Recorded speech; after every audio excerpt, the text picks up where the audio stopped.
I can't believe it. I didn't have my mic on this whole time. Oh my god. Oh my god. Oh my god. Now, in order to complete this project, you should be familiar with HTML. We're going to be working with a certain boilerplate provided for us, but you should know how the structure works with HTML tags. You should know how to create HTML tags, be familiar with several of them, and you should also know how to add attributes to these tags. Lastly, you should know how to nest elements. We're going to be creating divs within other divs in our boilerplate HTML, so you should be familiar with how to do that. And lastly, you should know how to work with CSS and create classes for certain HTML tags that we're going to be creating. We're not going to be actually writing CSS, but we're going to be being provided some CSS and styling to our HTML. So in case you want to know how it works, you should be able to navigate to the file, understand how to create these classes, and style all these elements. Okay, without further ado, let's go ahead and get started. Okay, welcome to the Forma Story project. So at this point, you should be familiar with certain tags with HTML. Today, we're going to be experimenting with the form tag, and we're going to be grabbing user input for information grabbed that's stored in that form. And once a button is clicked, that information will be rendered in a different page that will be displaying a story that contains certain words that were submitted in that form. So there's some logic for parsing and inserting that user input, and that's already taken care of in our main.js file. So if we click on the folder icon, we can go ahead into that file and see how it's actually happening. Don't worry too much about this. We're going to be focusing mostly on the HTML, but if you're curious to look into the JavaScript, you have access to it right there. You also have access to the styling sheet, so you can see how our display is actually being styled and our certain elements are being styled as well. Feel free to mess around with it. If you want to change the styling, that's totally fine as well. So we're going to be creating a form and inserting certain information to it so that whenever we submit it, our JavaScript file knows to grab certain elements and then display them on the page again by creating a new story. So people will insert certain words, and this will work kind of like a matlib. Well, they will be asked for certain animals, adjectives, and verbs, and once we submit the form, those adjectives will be placed into placeholders from a story to create a story using the words you created from the form. Okay, let's go ahead and get rid of these JS and CSS files. And we'll go ahead and move on to the first step. Okay, so first thing we're going to do, since we're going to be collecting information from users using a form, we need to actually add a form tag under the HR tag element inside of the body. So you'll see here around line 17, right below line 17, we're going to be adding our form there. So let's go ahead and add an opening and closing tag for our form. And I'm going to actually create the closing tag in a new line because I know we're going to be nesting information inside that form. Okay, let's move on to step 2. Now we're going to assign the action attribute with the value of story HTML and another attribute called method with the value of get inside the form. So let's go ahead over here and we're adding the attribute action. We'll set that equal to story.html, and the action attribute simply specifies where to send the form data when the form is submitted.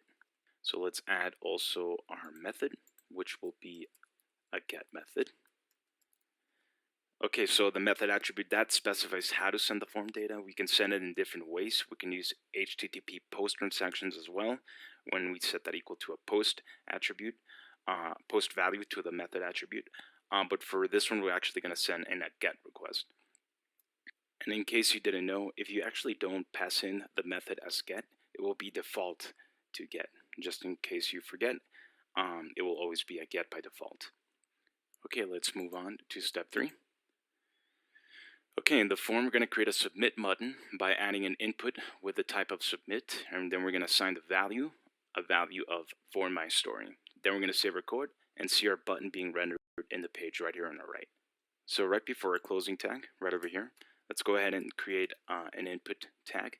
And just in case you know, input tags are self-closing, so we don't need a closing tag for that. Now we can actually type 2 attributes. Will be type. Type will be submit. And we're also going to add a value of form my story. Scroll a little further down, actually make some space. There we go. Let's go ahead and save this. and you can see the actual button here being rendered on our page. Now for button elements, the type attribute just specifies the type of button that we're going to create. There's a few different types we can actually submit, and we're going to be working with a couple of other ones. But in this case, we're actually just going to submit this whole form. So when we click this button, we're going to be submitting this whole form.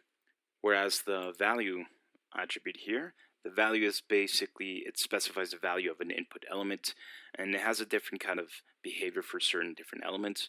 But for elements like button or reset and submit, it just defines the text on the button itself. So whatever we write here will be displayed inside the button. Now, if we actually go ahead and submit this form, we haven't really filled out anything in the form, but if we go ahead and submit it, we can see exactly what will be actually rendered after we grab the information from the form. So all these null values here, these are basically input elements that were not filled in, that were submitted with the form. So if we actually hover over them, we can see that it was looking for an element that had an ID of animal1. Over here it had the same ID. There's certain different ones that actually had different IDs that we're looking for. So when we submit a form, we're going to be looking for input elements that have that ID and also a name. So you can't really submit a form without a name, whereas if you submit it without a name, it would actually not be able to know what actually wants to grab from it. So this will make more sense once we start filling out the rest of our form, but I just wanted to give you a quick little tip that you can actually start submitting the form without having the whole form completed, just to see what's not being rendered, what's missing. You might have actually named an ID or name and an input element wrong. Maybe you named animal1 without a dash, and therefore it's coming out as null. But if you have an input element with a name correctly as animal1 and an ID for an animal1, then it should be able to display whatever you put in that input element right here in our story. Okay, let's go back into the main actual page, and let's move on to step 4.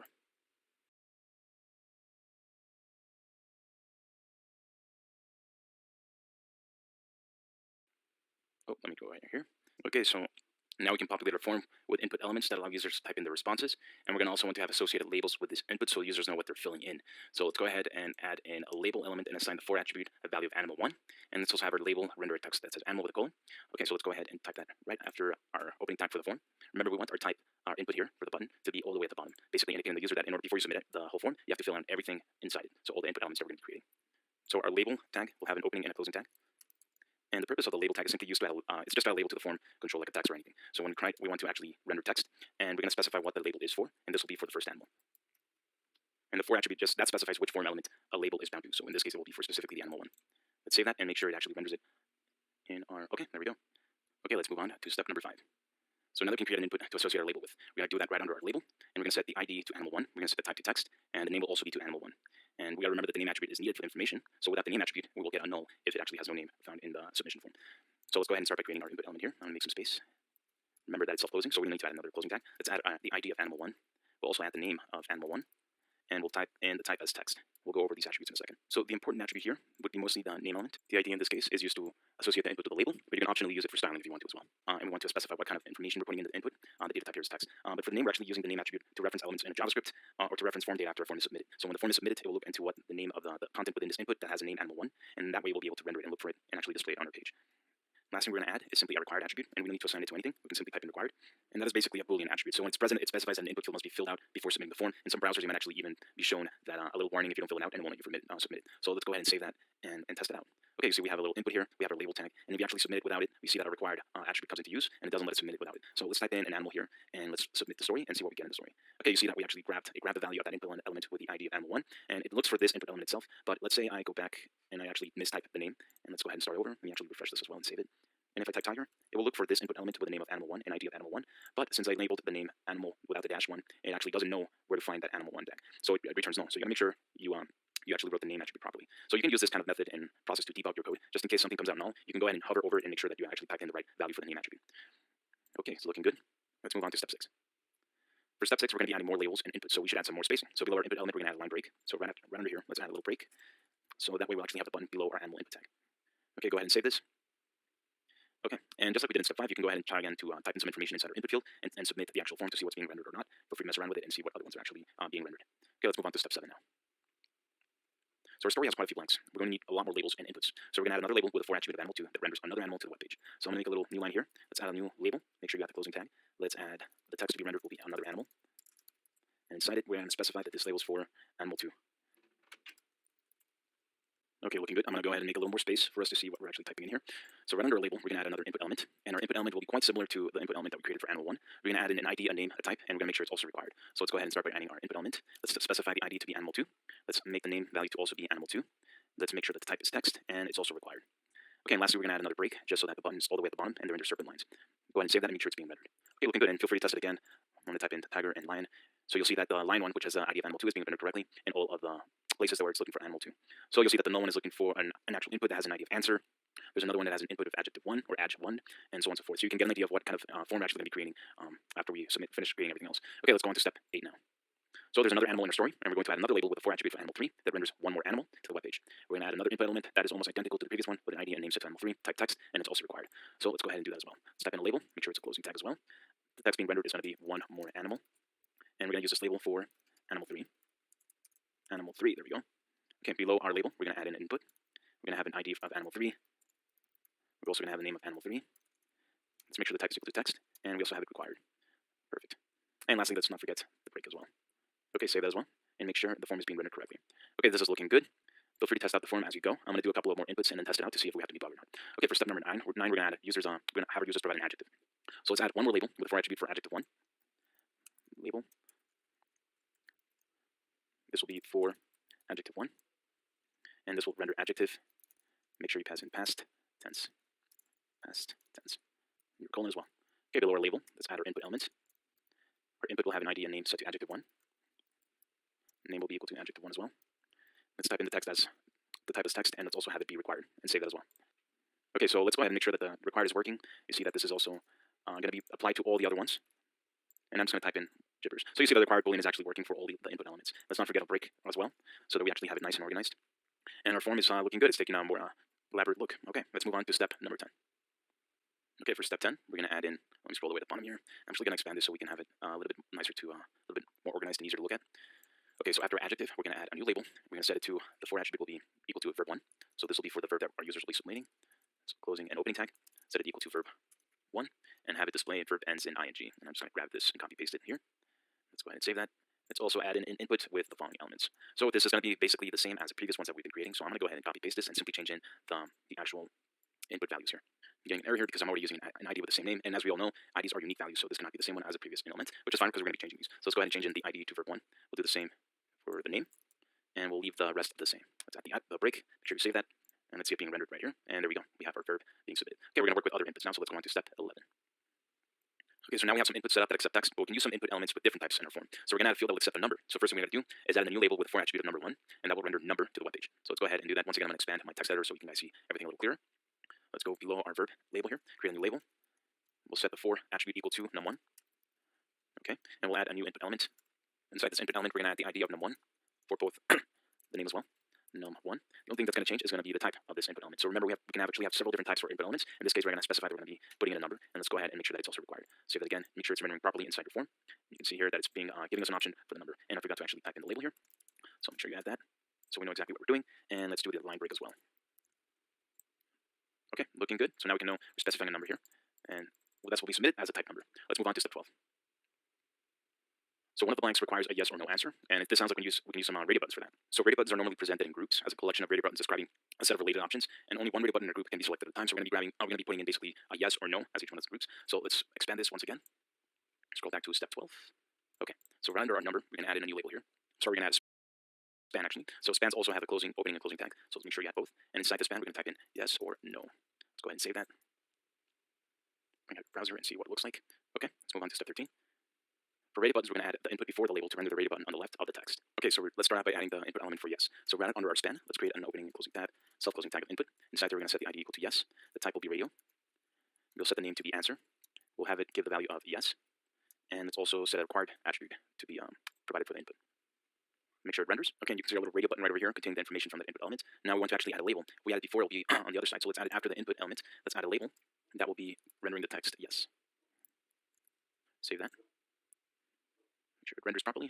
Looking good. And make sure you add also the for attribute to be equal to yes.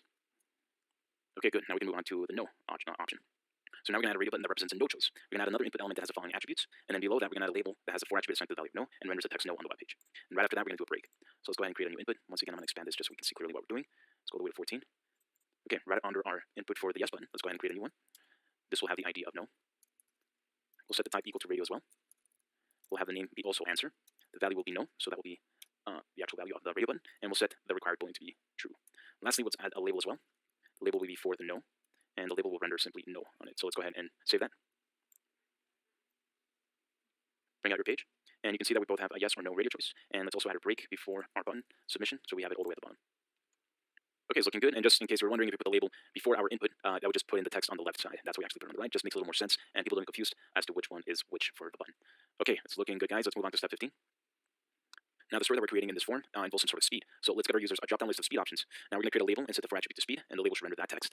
And then below that, we're going to add a select element with an ID and name of speed, and the required attribute to make the field mandatory. So we'll add a break after closing the select tag as well. Okay. So this will be a little different because we're going to be using a drop-down menu in this case, and that drop-down menu will be displaying certain options for our users to select. So let's go ahead and go all the way down after our yes or no radio button submission. Let's start out by creating a label right after a break here. So let's create our label. I'm going to have this text being rendered, so I'm just going to grab it and copy paste it, and let's close our label tag as well. Below our label tag, this is where we're going to actually add our select tag. The select element is simply used to create a drop-down list, and inside that select element, we're going to insert option tags inside it to define the available options in the list. So let's start out by creating our select opening and closing element, and I'm going to create them in new lines because we're going to be inserting options within those tags. Let's also make sure we have an ID and a name for the select tag. We're going to have it called speed for both, and make sure it's required as well. Lastly, let's add a break after our select option. And right now, our select option should be empty because we haven't added any options, but it should be able to be rendered here. So you can see we have our drop-down menu here. Relative speed ends in ER, but we have nothing written on it because there are no options inside it. We're going to be adding some options in the following step. So let's go on to step 16. And in here, we're going to be we can see the format of how the option tag will be written. So let's press enter right after opening tag for select, and let's add an option here. Remember, it's opening and it needs a closing tag as well. Now, this will have the value attribute. The value attribute will be essentially the actual information that will be sent with a form once it's submitted. So this will be the text that will be rendered. So we'll take this example that we have in step 16 here. The text that will be rendered will be faster, and the value that we actually want to submit will be faster. So let's do maybe two more that are similar to this. Since we have to have speeds that end in ER, I'll do one that says quicker, and make sure that the value is quicker. And let's do one called speedier. Speedier. Okay, let's save that and open up the actual page, and let's see if it is actually being rendered in our drop-down menu. And then you can see here we have faster, quicker, and speedier. And if we submit that, the actual value that will be sent with our form is the value that's found in the actual tag itself. Okay, perfect. Let's move on to step 17. So one of our stories blank require a quote. We could provide users with a few options, but also give them the choice of adding their own custom quote. So in order to do this, we're going to use a data list element. So the data list element is kind of similar to the select drop-down menu. The only difference here is that in our drop-down menu, we only have the provided options to select, whereas the data list element, you actually have free entry by the user to type in whatever you'd like. So it has autocomplete options when we actually start typing stuff, and we can select certain things from that drop-down menu, but we can also actually type in our own value and send that over. So to set up the data list, we need to accompany a label and an input element. So under the last breakpoint that we added, we're going to add a label with a for attribute. Let's go ahead and once again make this a little nicer to read. Okay, here we go. Right under our last breakpoint, we're going to add another label here. So let's make sure. Oh, there we go. Label. We're going to make sure this label is for our quote. For quote, and we want this to display motivational quote. Okay. Below our label, we're going to add our input element. It's going to have an ID assigned to quote. The name will be quote as well. The type will be equal to text. Let's make sure it has a list attribute, which will be the actual drop-down menu of options that we're going to be passing in through. We'll call that quote choices, and let's make sure it's also required. Okay, go ahead and save that, and it should be empty at the moment, but you should be able to actually type in information there. So you can see that there's no auto-completion options, but you can still type in as it was regular text input here. Okay, let's move on to step 18. For step 18, we're going to add stuff to our data list under the input element. So we're going to assign the data list an ID of quote choices. So let's create our data list tag right after our input here. We're going to create a data list to make sure it has an ID of quote choices. Let's close it as well. And let's also add our break right after that. Okay, our button is all the way at the bottom, and we have our input here, and this will be basically our data list that has nothing inside it at the moment. Okay, for step 19, we're going to add a few options with values within the data list elements. So very similar to the options we have for our select tags, we're going to have something quite similar for our data list. Okay, so make sure you're nesting it inside your data list tag. Let's add a few options here, and these can be whatever you like. I'm going to type in value, say Code Academy. Make sure you close this. Let's add another option, value equal code. These are ambiguous, arbitrary. You can pick whatever you like. Example. Okay, go ahead and save that. And now you can see we have our options for auto-completing our input element here, but we can also still change it and type in whatever we like. So perfect. We have options for some motivational quotes here that we can select, and we also have the freedom to actually type in our own personal quote. Okay, perfect. We're almost done here, guys. So for step 20, we know that every good story has a key takeaway. So we're going to finish off this form by having our users provide this message. So let's add a label that has a for attribute of message. We'll do that after our data list here. Let's make sure we have a label. We'll set it for message. Make sure it's closing as well. Inside here, we want it to actually render meaningful message. Right below our label, we're going to add in something different. We're going to add in a text area. So it's opening text area tag. Let's make sure it's closed as well.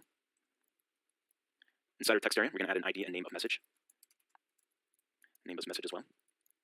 And we actually want to specify the rows and columns. We can do that by simply specifying two attributes. Rows to indicate how many rows we're going to be taking over. For our case, we'll have 8 rows. And for columns, we'll type in the attribute calls. And make sure you're wrapping in these values in quotations and not exactly integers. Make sure they're being wrapped in quotation marks. So go ahead and save that. And I didn't have the break, but it should be right here. So you can see our text area is being actually displayed properly. Let me just do some adjustments. Let's add a colon to our text area. And let's also add in a break so that we have our input all the way at the bottom. There we go. Okay, perfect. It is looking good. So let's go ahead and actually test this out. Let's type in an animal, tiger, a lion. Let's type in another animal. Let's do a dog, adjective. And for adjectives and past tense, basically adjectives ending with ed. I'll do alarmed. Verbs, running. Number, let's do a number 2. Let's type in yes, relative, let's do quicker. Motivational quote, I'll just type in example. And meaningful message, this is a meaningful message. Let's form our story and make sure that we have no null values in here. And it looks like everything was rendered correctly. So once we submitted the form, our JavaScript file was successfully able to find what the values are for all these input values and render them on a page where the placeholders were at. So if you see anything that's null, make sure you hover over it and see what ID is being referred to as null, and make sure that the name of it is being properly, has a proper value and there's no spelling mistakes on it, and just go ahead and start over and try it again. Okay, looking good. And for step 21, this is basically some extra things you can do to form the story. You want to challenge yourself, you can add pre-selected values for each input field. You can add placeholder text that contains examples for users. You can add some text in here for a text area to be filled out. You can also add some extra validations like minimum length or patterns to the elements that users accept. There's a lot of stuff you can use with form.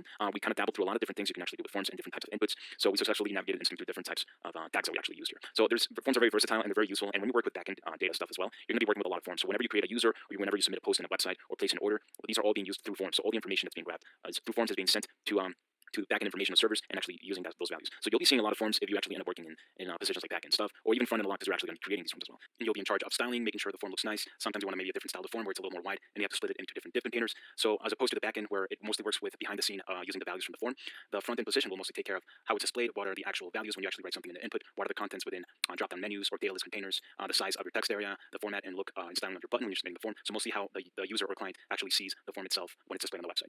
So that concludes our project for today. Thank you all for watching, and I'll see everyone next time.